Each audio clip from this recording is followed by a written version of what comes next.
Welcome and good morning once again. आपण बघतो topic electric current through the conductors. तर त्याच्यामधले काही MCQ क्वेश्चन्स आणि काही बुकमधले अनसॉल्ड क्वेश्चन्स राहिलेले आहेत ते आपण आजच्या लेक्चरला डिस्कस करूया. Okay, so let start with the multiple choice questions. Okay, so question तुमच्यासमोर आहे. You are given 4 bulbs of 25 watt, 40 watt, 60 watt and 100 watt of power, all operating at 230 volt. Okay,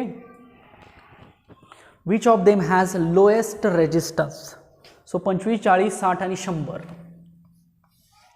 25, 40, 60 आणि 100 असे 4 वॅटचे 4 बल्ब घेतलेले आहेत. तर कुठल्या बल्बमध्ये lowest resistance असेल असं विचारलेलं आहे.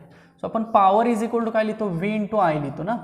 पण आता व्होल्टेज फिक्स आहे त्यामुळे व्होल्टेज आपण चेंज करायला नको. सो V इंटू आयच्या ऐवजी आपण काय लिहूया, V is equal to I, so I is equal to V upon R म्हणूया. Okay, so power is equal to काय लिहूया आपण, V square upon R. So power and resistance कसे मिळाले, इथं इनव्हर्सली मिळाले. व्होल्टेज सेम आहे म्हणून. जर करंट सेम असतं तर आपल्याला मिळालं असतं पॉवर आय स्क्वेअर आर मिळालं असतं, बघा डायरेक्टली प्रोपोर्शनल मिळालं असतं. पण इथं व्होल्टेज सेम असल्यामुळे पॉवर आणि रेजिस्टन्स इनव्हर्सली प्रोपोर्शनल मिळाले. मग आपल्याला which of them has lowest resistance.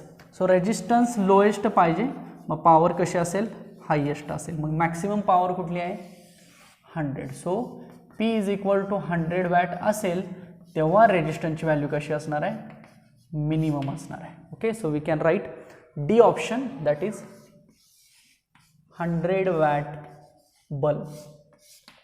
So 100 वॅटचा जो बल्ब आहे त्या ठिकाणची पॉवर ही कशी असणार आहे, सगळ्यात लोएस्ट असेल असं आपण त्या ठिकाणचा रेजिस्टन्स सगळ्यात लोएस्ट आहे असं आपण म्हणू शकतो. सो क्वेश्चन 1चा आन्सर असेल डी. नेक्स्ट बघा क्वेश्चन बघा. Which of the following is an ohmic conductor. Ohmic conductor म्हणजे थोडक्यात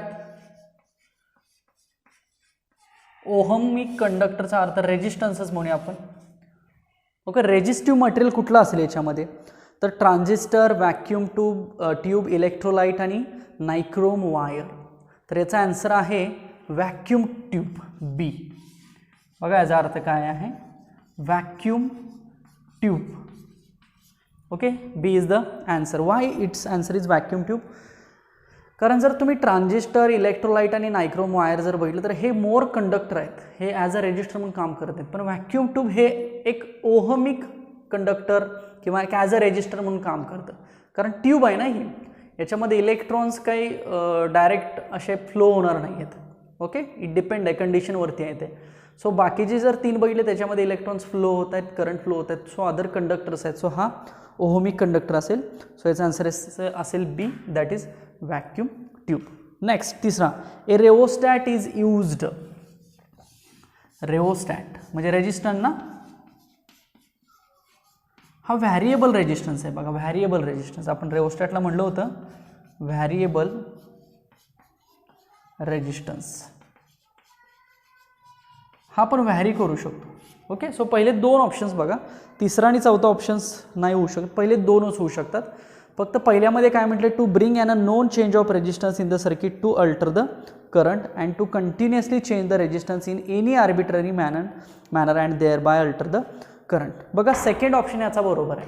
म्हणजे आपल्याला जी रिक्वायर्ड व्हॅल्यू आहे, so as per the required value we can change the resistance in the circuit. Okay, so as per our requirement we can vary the resistance in the circuit. So we can say that option B is correct for this question. So we can write B option for third question. Next, the wire of length L and resistance R is stretched so as its radius and cross section is half. So what is its new resistance? Very important question. Fourth question, समजा length stretch केली किंवा length stretched असं म्हणूया आपण. So stretch केली तर length साहजिक काय होईल बघा, डबल होईल. का तर एरिया काय केलेला आहे, हाफ केलेला आहे, म्हणजे हाफ केलेला आहे थोडक्यात. ओके, मग आपला फॉर्म्युला काय असतो, resistance is equal to rho L upon A. हा फॉर्म्युला मी दोन कंडिशनसाठी लिहितो. एक R1 is equal to rho L1 upon A. Material तेच आहे त्यामुळे रो आपण तोच ठेवूया constant. Same R2 is equal to rho L2 upon A2 करूया. इक्वेशन 1 म्हणू, इक्वेशन 2 म्हणूया. ओके, आता दोन्ही इक्वेशन्स एकमेकांना डिवाइड केली तर काय होतील. So R1 upon R2 is equal to L1 upon L2 आणि A2 अपॉन A1 येईल. पण आपल्याला नेक्स्ट रेजिस्टन्स फाइंड आउट करायचं, म्हणजे R1 आणि R2 पैकी आपल्याला R2 फाइंड करायचं. सो मी R2 वरती लिहितो, R1 खाली घेतो, मग हे पण चेंज होईल. सो L2 अपॉन L1 होईल आणि हे A1 अपॉन A2 होईल. चालेल, इथं लिहितो मी. Okay, so therefore R2 किती मिळेल बघा, R2 मिळेल आपल्याला L2 upon L1 A1 upon A2 into R1 मिळेल. मल्टिप्लाय केलं ना मी. पण आता बघा लेंथ डबल झाली, म्हणजे जी सेकंड लेंथ होती ती पहिल्याच्या डबल झाली आणि जो सेकंड एरिया होता तो पहिल्याच्या हाफ झाला असं आपण म्हणूया. ओके, सो आपण जर L2 ची व्हॅल्यू ट्वाईस L1 ठेवली, ट्वाईस L1 अपॉन L1, आणि A2 ची व्हॅल्यू जर हे A1 अपॉन 1/2 A1 ठेवली आणि हे R1, तर L1 कॅन्सल होईल, A1 कॅन्सल, हा 2 वरती जाईल. So 2 into 2 R, so 4R1. म्हणजे पहिल्याच्या 4 पट व्हॅल्यू काय झाली, वाढली असं आपण म्हणूया. So 4R is the answer. C option check करा. सो 4R म्हणजे R1च्या ऐवजी R म्हटलं तरी चालेल. ओके, सो पहिला R होता आणि तो जर असा केला म्हणजे स्ट्रेच केला तर लेंथ काय होईल, डबल होईल. लेंथ डबल झाली तर एरिया हाफ होतो आणि असं जर झालं तर रेजिस्टन्स 4 पटीने काय होईल, वाढेल असं आपण म्हणू शकतो. ओके, कारण लेंथ वाढली एरिया कमी झाला ना, म्हणजे रेजिस्टन्स साहजिकच वाढणार आहे. So C option. Next, masses of three pieces of wires made of the same metal are in the ratio 1:3:5. masses दिलेले आहेत बघा, masses. So M1 M2 M3 1 3 5 असं पण म्हणूया. Okay, and the lengths are in the ratio 5:3:1. Length L1 L2 L3 5:3:1 म्हणूया. Okay, so the ratio of their resistances are R1 R2 R3 is equal to question mark. आता साहजिकच आहे की resistance हा लेंथवरती पण डिपेंड आहे आणि मासवरती पण डिपेंड आहे. मासवरती कसा डिपेंड आहे, कारण एरियावरती डिपेंड आहे, व्हॉल्यूमवरती डिपेंड आहे. सो व्हॉल्यूम हे मासवरती डिपेंड असतं ना. ओके, सो आपला फॉर्म्युला काय आहे बघा, हाच formula. So resistance is equal to rho L upon A. हाच फॉर्म्युला असा मी लिहू, रो अपॉन एरियाच्या ऐवजी मी व्हॉल्यूम अपॉन लेंथ लिहितो. चालेल, चालू शकेल. So resistance is equal to rho length square upon volume लिहिलं तर चालेल. चालेल, पुन्हा मी density is equal to mass upon volume, density म्हणतो, डी म्हणतो. So volume is equal to काय येईल बघा, mass upon density. So volume आणि मास पुन्हा डायरेक्टली प्रोपोर्शनल झाले. सो हाच फॉर्म्युला मी असाही लिहिलं तर चालेल, R is directly proportional to L square and upon mass. बघा, R is directly proportional to L square upon mass आपण लिहू शकतो. ओके, मग आता एलचं दिलेलं आहे आपल्याला, सो आपण हे एल स्क्वेअर करू शकतो. आपण मास काय आहेत, सगळे 1 आहेत बघा. ओके, सो आपण जो रेशो आहे तो रेशो असा लिहिलं तर चालेल का. सो R1:2 R2:2 R3 कसं लिहिता येईल बघा. R1 बद्दल काय लिहूया, L1चा स्क्वेअर, L1 कुठं आहे, हे आहे. सो 25 अपॉन मास किती आहे, 1 आहे. R2 किती लिहूया, 3चा स्क्वेअर 9/3 लिहूया. आणि L3 किती आहे, 1/5 लिहूया. So this is the answer. Okay, पण हे आन्सर आपल्याला कुठं ऑप्शनमध्ये दिसत नाही आहे. सो हे जर दिसत नसेल तर आपल्याला काय करावं लागेल, हे मग थोडंसं सॉल्व करावं लागेल. ठीक आहे, मग आपण काय करूया, ह्या सगळ्यांचा 5 हे करायचा प्रयत्न करू. आपण सगळ्यांचा LCM टाईप असं 5 करायचा प्रयत्न करू. ओके, मग सगळ्यांचा जर 5 करायचं असेल तर काय होईल, इथं जर मला 5 करायचं असेल तर मला इथं 5 मल्टिप्लाय करायला लागेल ना. सो हे 125 होईल अपॉन 5 होईल. चालेल, इथं मला 5 करायचं असेल किंवा ह्याला मी 5 मल्टिप्लाय केलं तर काय होईल, 45/3 होईल. ओके, आणि वरती काय ते मग 1:5 आहेच असं. ओके, सॉरी इथं 5 होईल ना, 15 होईल बरोबर का, जर 5ने मी मल्टिप्लाय केलं तर. ओके, सो 125:15:1, सॉरी इथं 3च आहे ना, 3 बघा. सो 125 यानं मी जर मल्टिप्लाय केलं तर हे 15 येईल आणि हे 1. सो 125:15:1 चेक करा. सो डी ऑप्शन आहे का बघा. सो आपण याला डी ऑप्शन म्हणू शकतो. लक्षात आलं कसं कसं केलं आपण ते. Okay, so this is about the answer, that is D option is correct for this question, D option. Okay, so हे झाले पहिले 5 क्वेश्चन्स. बघा व्यवस्थित एवढे सगळे लिहून घ्या.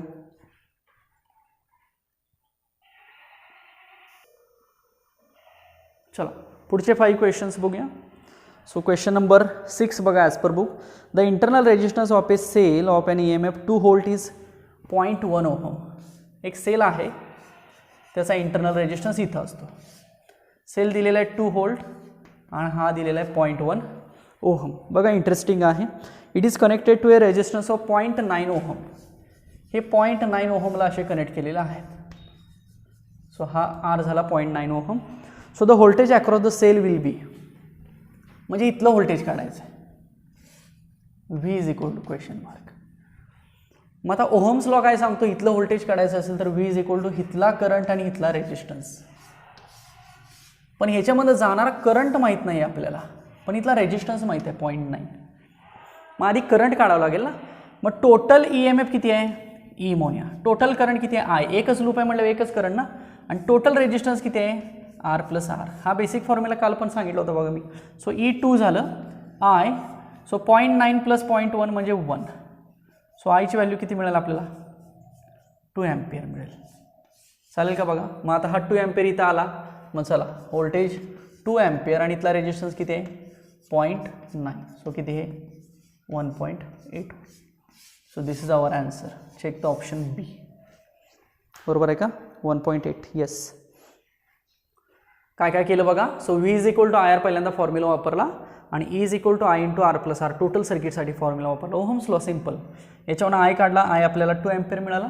So V is equal to 2 × तिथला रेजिस्टन्स. सो 2 × 9.8 ना. So it is 1.8. So option B is correct for this question. Next 7 number बघा. 100 cells each of EMF 5 volt and internal resistance 1 ohm are to be arranged so as to produce maximum current in a 25 ohm resistance. Each row contains equal number of cells. The number of rows should be. आता 100 cells घेतलेले आहेत, तर ते 100 cells parallelly connect करायचे आहेत. मग किती रोजमध्ये connect करावे लागतील जेणेकरून त्याच्यामधनं बाहेर पडणारा करंट हा 25 ओहम इतका, सॉरी त्याच्यामधनं बाहेर पडणारा करंट हा 25 ओहममधनं तो बाहेर पडेल. ओके. मग आपल्याकडं इंटरनल रेजिस्टन्स बघा प्रत्येक सेलचा किती आहे 1 ओहम आहे. मग मला सांगा आपल्याला जर टोटल रेजिस्टन्स 25 करायचं असेल, एक लक्षात ठेवा 2 पॅरलल रेजिस्टन्स जेव्हा असतात, एक हा आणि एक हा फॉर एक्झाम्पल, तर हा जर 10 असेल आणि हा जर 10 असेल तर येणारा आन्सर हे 5 असतं फिक्स. म्हणजे जेवढे 2 रेजिस्टन्स सेम असतात त्याचं हाफ आन्सर येतं पॅरललमध्ये. एक लक्षात ठेवा नेहमी. हे दोघं जण 5-5 असतील तर आन्सर 2.5 येईल. लक्षात येत आहे. मग आपल्याला दोघांचं मिळून आन्सर किती आणायचं आहे 25 आलं पाहिजे ना. म्हणजे हा 25 आला पाहिजे दोघांचं मिळून, म्हणजे साहजिकच हा 50 पाहिजे आणि हा 50 पाहिजे. बरोबर. मग इंटरनल रेजिस्टन्स किती आहे बघा 1 ओहम आहे. मग 1 ओहमचे वरती 50 लावले पाहिजेत आणि खाली 50 लावले पाहिजेत ना. म्हणजे फॉर एक्झाम्पल जर आपण असं लावलं, इथं इंटरनल रेजिस्टन्स आहे, इथं इंटरनल रेजिस्टन्स आहे, असं करत करत आपण हे जर 50 लावले एकूण, तर टोटल रेजिस्टन्स किती 50 ओहमच होणार ना. सिमिलरली खाली आपण असे 50 लावले, 1 2 3 असे 50 लावले तर खालच्याचं किती मिळणार 50 मिळणार. 50-50 असेल तर मग दोघांचा मिळून किती झाला 25 झाला ना एवढ्या सगळ्याचा मिळून. म्हणजे किती रोज तयार झाले बघा 2 रोज तयार झाले. सो सगळ्यांचा 25 ओहममधनं करंट जाणं अपेक्षित आहे. म्हणून मॅक्सिमम करंट ना आय मॅक्स कशामधनं जातोय 25 ओहममधून. म्हणून नंबर ऑफ रोज किती असतील 2 रोज असतील. सो ऑप्शन ए असेल बघायचं. ओके, मॅक्सिमम करंट कशातनं जाणं अपेक्षित सांगितले 25 म्हणून 25 तयार केला, म्हणून 25 तयार करण्यासाठी असं कॉम्बिनेशन हे करावं लागतं, म्हणजे नंबर ऑफ रोज किती झाले 2 झाले. नेक्स्ट बघा 5 dry cells each of voltage 1.5 are connected as shown in diagram. बघा हे सुद्धा इंटरेस्टिंग आहे. सो प्लस मायनस पहिले 2 झाले, पुढचा मायनस प्लस मायनस आणि शेवटचा जो आहे तो प्लस मायनस आहे. बघा plus minus minus plus minus. तर याचं टोटल व्होल्टेज विचारलेलं आहे, कसं काढायचं बघा. मी तुम्हाला सम आणि असिस्ट सांगितलं होतं. सम कधी करतं प्लस मायनस. हे जर प्लस मायनस असतं तर समेशन केली असते सगळ्यांची. 1.5 आहे ना प्रत्येकाचं, 1.5 आहे प्रत्येकाचं, समेशन केली असते. पण बघा plus minus plus minus. Okay, so हे दोघं जण सम करतायत, ॲज वेल ॲज हे दोघं जण सम करतायत, एकमेकांना मदत करतायत, असिस्ट करतायत. ओके, मग ह्या दोघांचं किती झालं 3 व्होल्ट झालं, ह्या दोघांचं किती झालं 3 व्होल्ट झालं. ओके, मग ह्याचं ह्याचं किती झालं 6 व्होल्ट झालं. पण हा जो आहे मधला हा काय करतोय बघा, ह्या 6 व्होल्टला काय करेल तो अपोज करेल ना, म्हणजे 4.5 व्होल्ट. चालेल का बघा. सो बी ऑप्शन 4.5. किंवा असंही तुम्ही लिहू शकता, इक्वेशन जर लिहा म्हटलं V इज इक्वल टू तर E1 plus E2 minus E1 plus E3 plus E4 plus E5. बघा मग 1.5 प्लस 1.5 मायनस 1.5 प्लस 1.5 प्लस 1.5. मग हा तेवढा निघून जाईल. 1 2 3 तिघंजण राहिले म्हणजे तिघांचा आन्सर 4.5 येईल. So answer is 4.5. So option B is correct. बघा B 4.5 volt.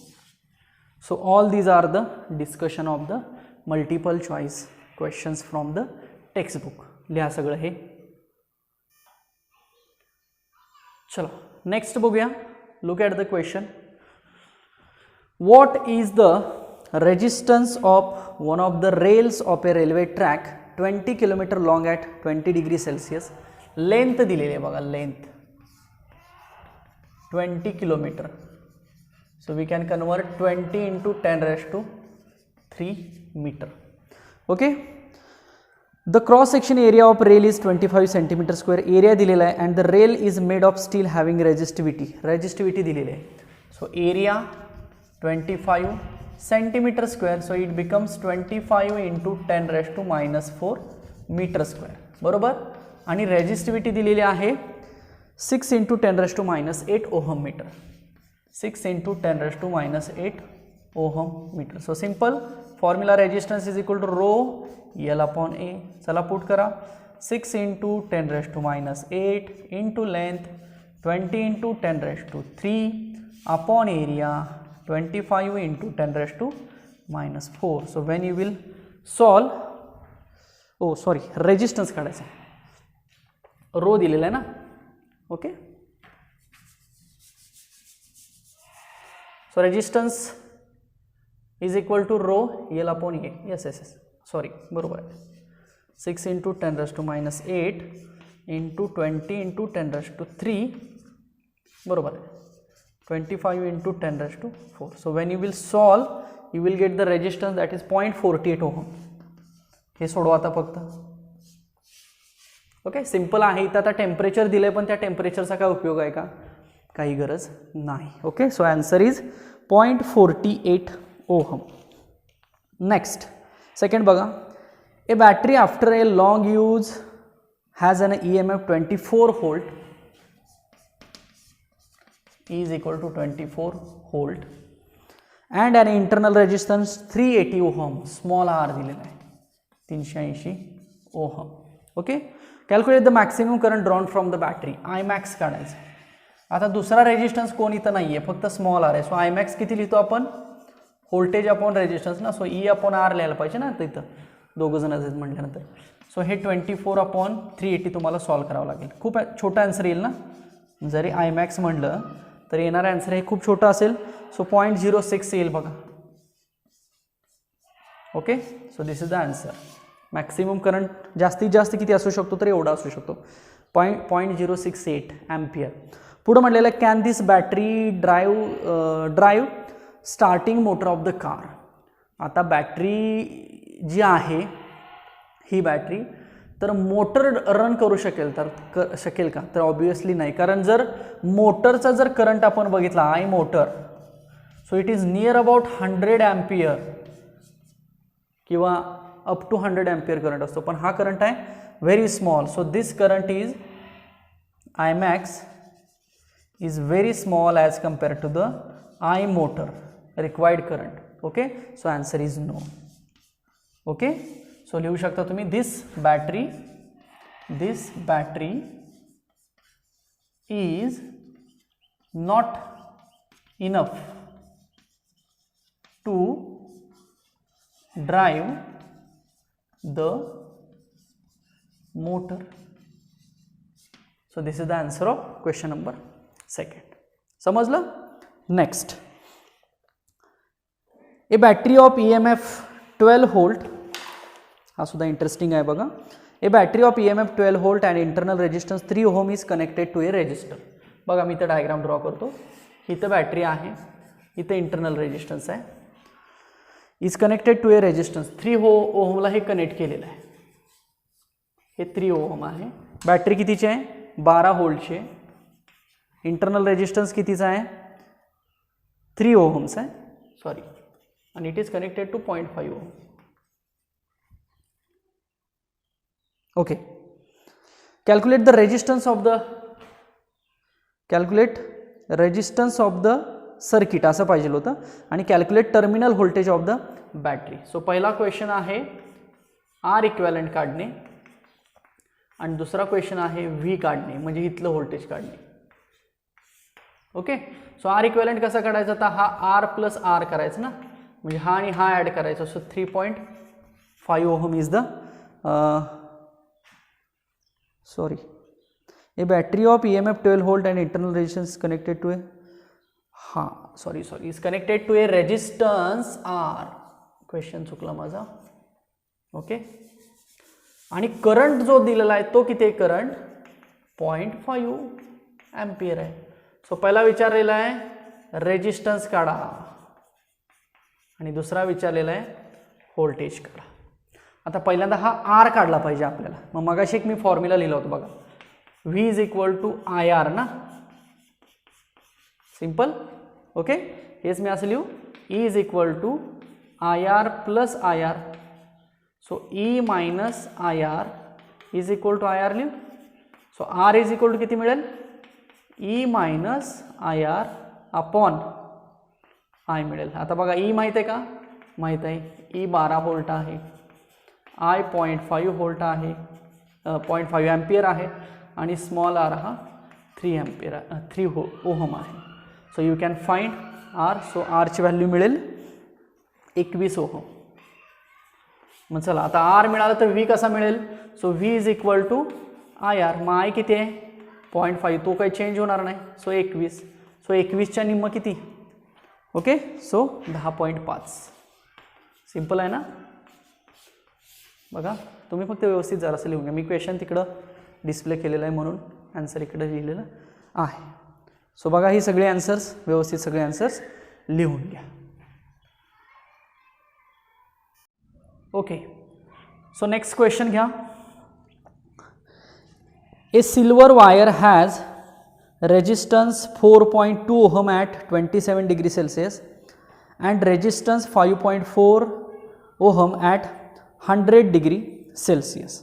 ओके, 2 रेजिस्टन्स दिलेले आहेत. एक आपण आर आणि R0 म्हणूया. ओके, सो जो पहिला असतो तो R0 असतो ना. सो R0ला आपण म्हणूया 4.2 म्हणूया. R0 4.2 ओहम म्हणूया. नेक्स्ट ॲट 27 डिग्री सेल्सिअस, तेव्हाचं टेम्परेचर T0 म्हणूया 27 डिग्री सेल्सिअस. नेक्स्ट पुढचा आर घेऊया 5.4 किंवा RT म्हणलो होतो बघा आपण त्याला 5.4 ओहम, आणि तेव्हाचं टेम्परेचर T म्हटलं होतं, T डिग्री सेल्सिअस. तर ते दिलेलं आहे 100 डिग्री सेल्सिअस. ओके, 2 व्हॅल्यू दिलेल्या आहेत, 2 रेजिस्टन्स 2 टेम्परेचरच्या कंडिशन दिलेल्या आहेत आणि विचारलेलं आहे temperature coefficient of resistance alpha विचारलेला, alpha is equal to question mark झालेलं आहे temperature coefficient. So alpha is equal to R minus R0, मी आधी मेन फॉर्म्युला लिहितो, upon R0 T minus T0. आठवते हा फॉर्म्युला, हाच फॉर्म्युला मग आता आपल्या या कंडिशन साठी कसा होईल, RT minus R0 upon R0 T minus T0, फक्त आरच्या ऐवजी RT केला मी. So alpha is equal to RT किती आहे 5.4 minus 4.2 upon 4.2 into bracket 100 minus 27. हे डिग्री सेल्सिअसमध्येच राहू द्यात. अल्फाचं युनिट काय असतं, हे आरचा आर कॅन्सल होतं ना unit, so 1 upon degree Celsius येतं ना, म्हणून हे डिग्री सेल्सिअस आहे तसं ठेवा आणि हे फक्त मग सॉल्व करा. Okay, so after solving this we will get answer 3.91 into 10 raised to minus 3. 3.91 into 10 raised to minus 3. So this is the value of alpha, that is temperature coefficient. Temperature coefficient of resistance. Temperature coefficient of resistance, that is 3.91 into 10 raised to minus 3 per degree Celsius. Next, a current 4 ampere flows through an automobile headlight. Current value दिलेले. How many electrons flows through the headlight in a time 2 hours? Time दिलेला आहे. बघा current value I is equal to 4 ampere. Then how many electrons through the headlights in time 2 hours? So time दिलेला आहे 2 hours. So 2 into 3600 second करूया आपण याला आणि number of electrons find करायचे. सो करंटची व्हॅल्यू काय असते, rate of flow of charge with respect to time, I is equal to Q upon T ना, simple definition of the current. But Qच्या ऐवजी आपल्याला काय घ्यावं लागेल, E घ्यावं लागेल आणि टाइम घ्यावं लागेल. So I is equal to किती मिळाला फॉर्म्युला, E अपॉन T मिळाला.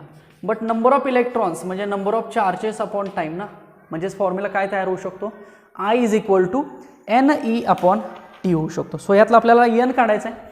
सो N किती मग IT upon E.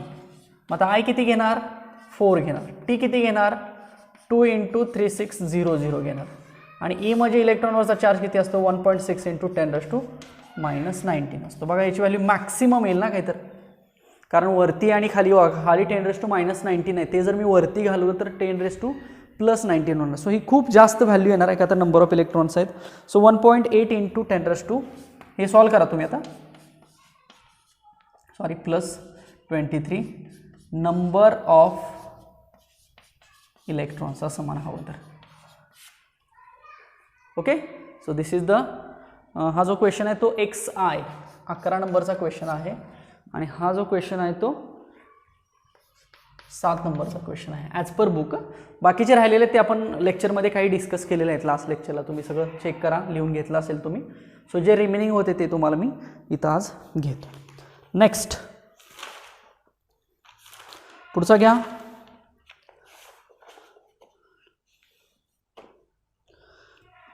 The heating element connected to 230 volt draws a current of 5 ampere. Determine the amount of heat dissipated in 1 hour. So हा 12 नंबरचा आहे. Okay, so voltage दिलेला आहे 230 volt, current दिलेला आहे 5 एम्पियर, गिवन पॉइंट्स लिहा, as well as time दिलेला आहे 1 hour. ओके, सो आपल्याला हीट काढायला लागेल पहिल्यांदा. हीट म्हणजे एनर्जीच आहे ना. ओके, सो हीट म्हणजे काय, पॉवर इंटू टाइम. पॉवर म्हणजे काय, V into I. So VIT मिळालं बघा हीट, सिंपल. सो आता VIT हीट मिळाली आहे, पण आपल्याला आन्सर तिथे दिलं आहे बघा. ॲक्च्युली आता ते joule is equal to 4.2 joule per calorie असं म्हणलेलं आहे, पण त्याच्यापेक्षा एक रिलेशन लक्षात ठेवा, 1 calorie is equal to 4.2 joule. Okay, so 1 joule is equal to what 1/4.2 calorie. हे कन्वर्जन लक्षात ठेवा, जूल्स आणि कॅलरीचं. 1 calorie is equal to 4.2 joule. So येणारा आपला आन्सर असेल जूलमध्ये. सो आपल्याला ते कॅलरीमध्ये जर लिहायचं असेल तर 4.2 न काय करावं लागेल, डिवाइड करावं लागेल. Okay, so we can write this VIT upon 4.2 calorie. Okay, आता V आहे, I आहे, T आहे, अपॉन 4.2 आहे. सगळं सोडू शकता, तुम्हाला आन्सर मिळेल कॅलरीमध्ये. त्याचं कन्वर्जन खूप आन्सर मोठे येईल ना. सो हीट त्याचं किलो कॅलरीमध्ये आन्सर लिहिलेलं आहे. सो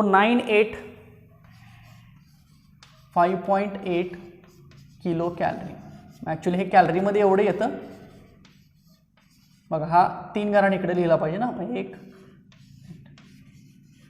मग हे मी फक्त इथं पॉईंट आहे ना आता 1 2 3 हा करून मी किलो कॅलरीमध्ये लिहिलं. सो दोन्ही आन्सर तुम्ही लिहू शकता. सो फॉर्म्युला आपला तोच. हीट म्हणजे energy. So energy is equal to power into time. Power म्हणजे voltage into current. So VIT लक्षात ठेवा, VIT. ते येणारा आन्सर जूलमध्ये येईल. तेच आपण फक्त कशामध्ये लिहिलं, कॅलरीमध्ये लिहिलं. So these are the answers of these 3 questions. Okay, बघा.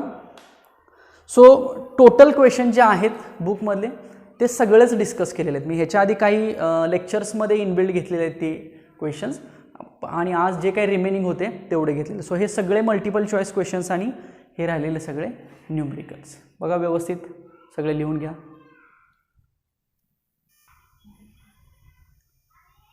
ओके, सो हे जे क्वेश्चन्स होते हे सगळे आपल्या न्यूमेरिकल्स आपले जे टेक्स्टबुकमधले आहेत त्याचं डिस्कशन होतं. आता काही जे ऑदर आहेत जे काही थोडेफार इम्पॉर्टंट असतील ते काही डिस्कस करूया, जे की रेजिस्टन्स रिलेटेड आहेत.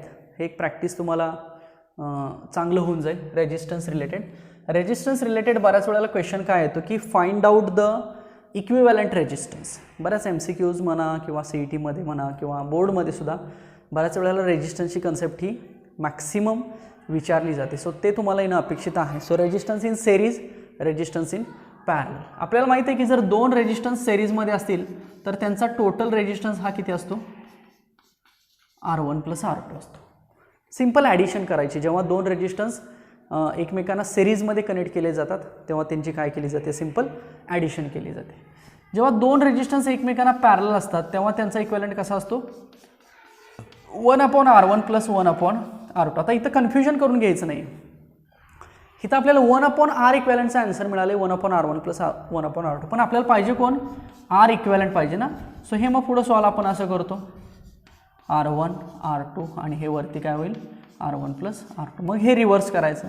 So R equivalent is equal to R1 R2 upon R1 + R2 असं करायचं.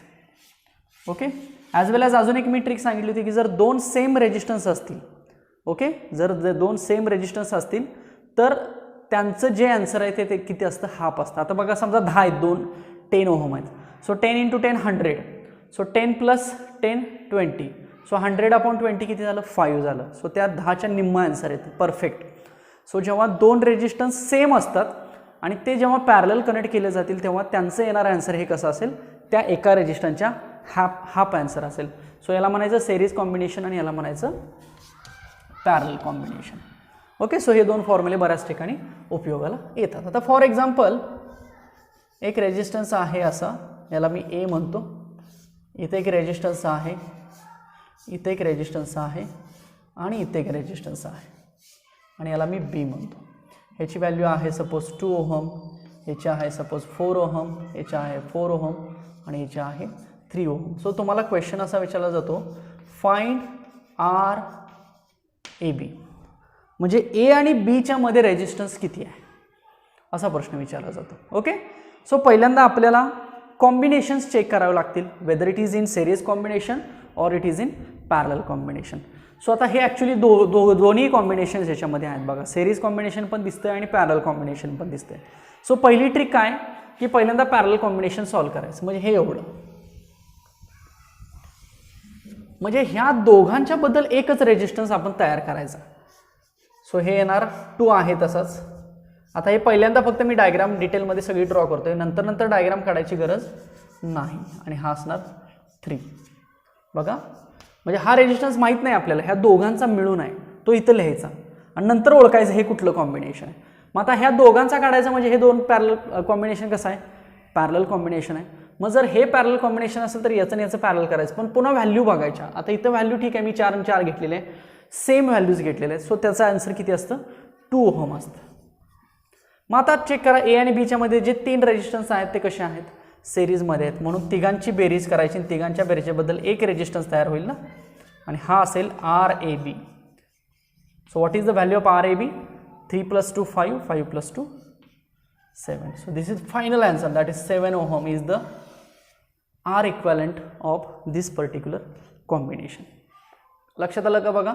मग हे अगदीच तसं सिंपल आहे.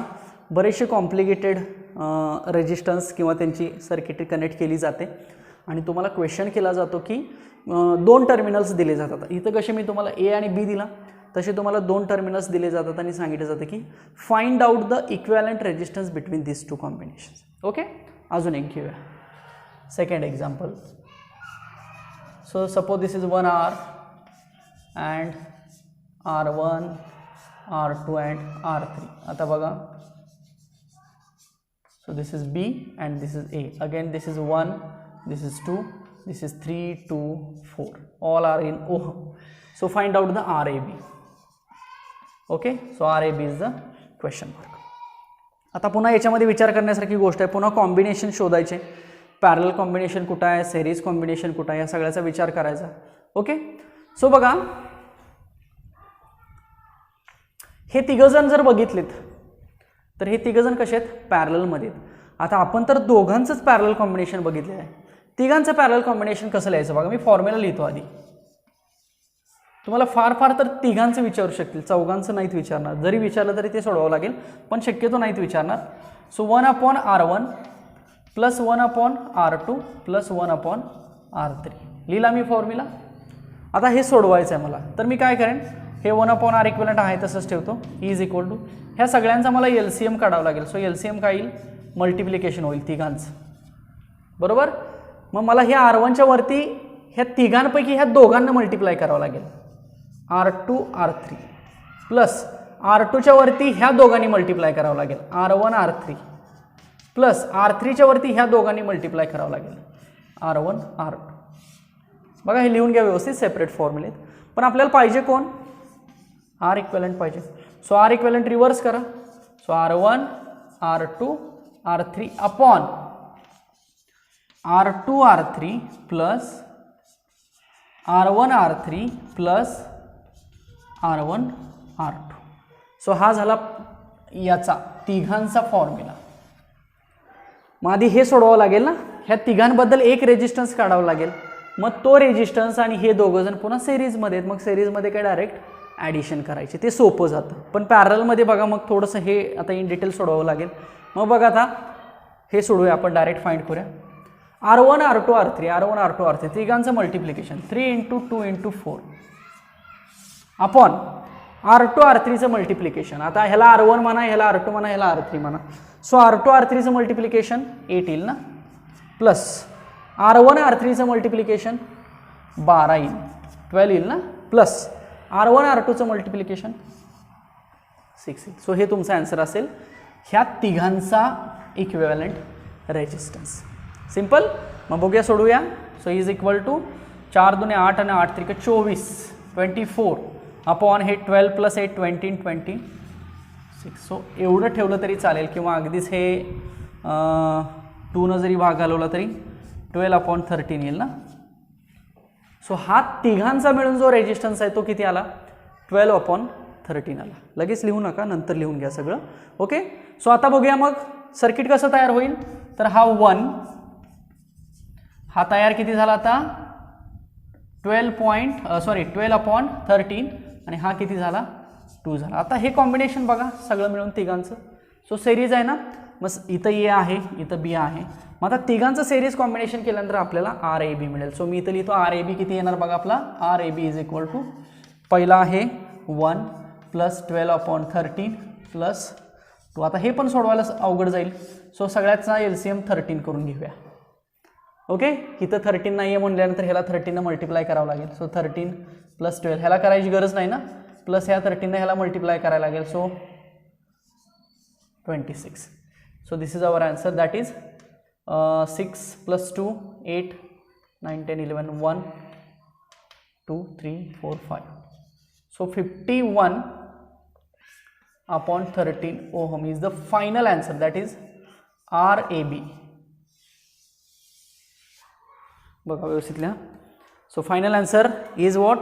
RAB is equal to 51 upon 30. Check करा आन्सर आणि सगळी आन्सर्स लिहून घ्या.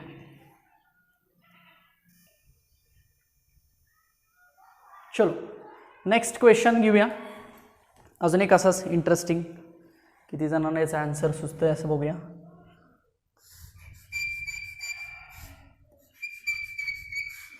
Okay, suppose these are the 3 resistors.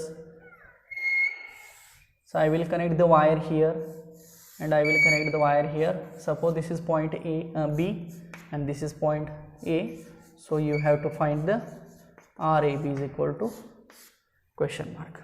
Okay, suppose its value is 2 ohm, 2 ohm and 2 ohm. So let us consider this diagram. And question is what? Find out the equivalent resistance between A and B. आता आपल्याला diagram बघितल्या बघितल्या एखादा सांगेल की sir हे सिरीजमध्ये आहेत, तुम्हालाही कदाचित तसं वाटत असेल. These are the in series combination, but answer is no. These are not in series combination. These resistors are not connected in series combination. मग कुठलं पॅरलल आहे का?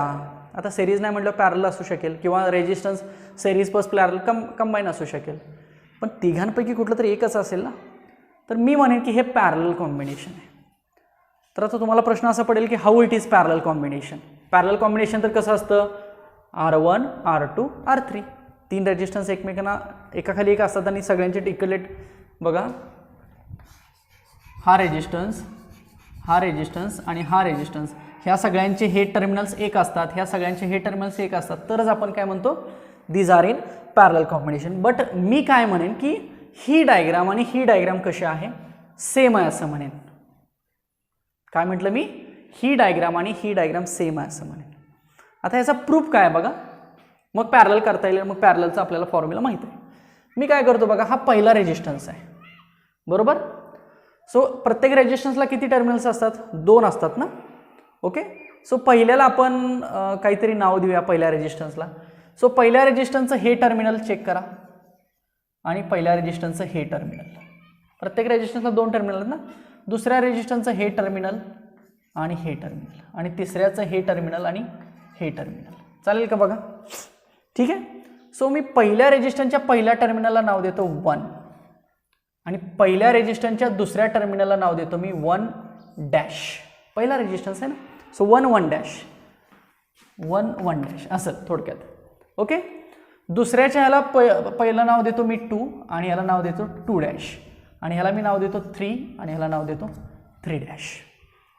चालेल बघा, इथं पण आपण असं म्हणूया 2 2 डॅश 3 3 डॅश म्हणूया. चालेल.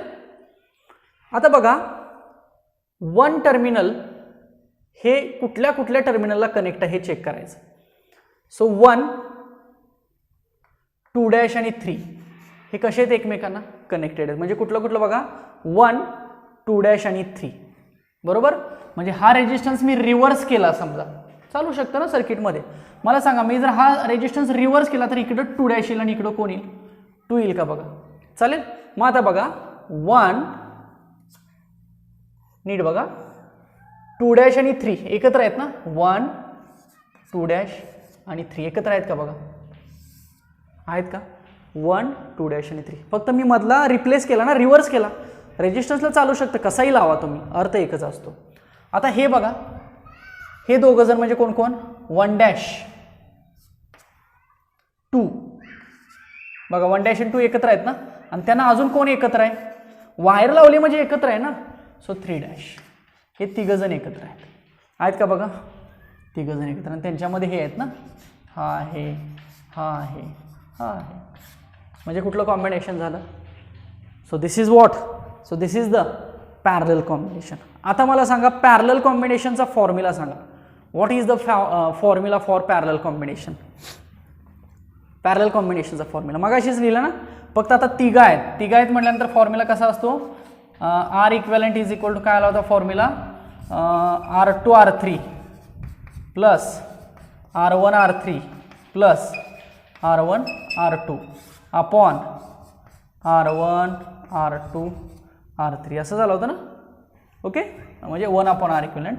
So R equivalent is equal to हे वरती R1 R2 R3 upon R2 R3. R2 R3 कसं आलं बघा, R1 निग्लेक्ट केला इथं, प्लस इथं R2 निग्लेक्ट केला आणि प्लस इथं R3 निग्लेक्ट केला. So this is the formula.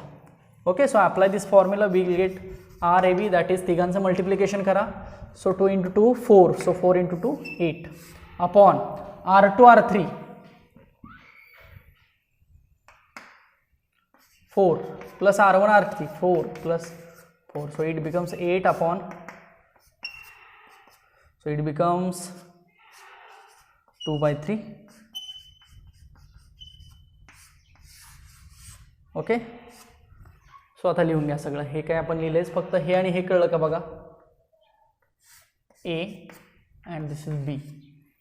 शेवटी या डायग्रामचा त्या डायग्रामचा कसा आहे अर्थ सेम आहे, म्हणून आपण काय म्हणू शकतो की these 3 resistorses are in parallel combination आपण म्हणू शकतो.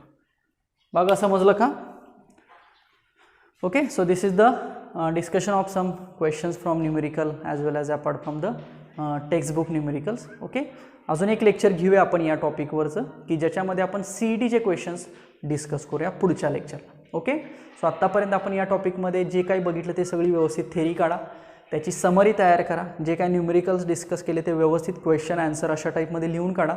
अजून एक लेक्चर पुढचं घेऊया की ज्याच्यामध्ये CET पॉईंट ऑफ व्ह्यू कुठले कुठले फॉर्म्युले इम्पॉर्टंट आहेत किंवा कुठले कुठले न्यूमेरिकल्स इम्पॉर्टंट आहेत. सगळे मॅथमॅटिकलच घेऊ, थिअरॉटिकल आता काही घ्यायला नको. जेवढे मॅथमॅटिकल असे इंटरेस्टिंग आहेत ते आपण पुढच्या लेक्चरला घेऊ, म्हणजे पुढच्या लेक्चरला आपला हा टॉपिक पूर्णपणे संपून जाईल. ओके, मग त्याच्यानंतर पुढच्या टॉपिकची आपण सुरुवात करूया. ओके, सो येणाऱ्या टेस्टसाठी हा टॉपिक आहे, सो व्यवस्थित अभ्यास करा. याच्यामध्ये काही शंका असतील तर तशा शंका विचारा. आपण भेटूया पुढच्या लेक्चरला, तोपर्यंत थँक्यू सो मच.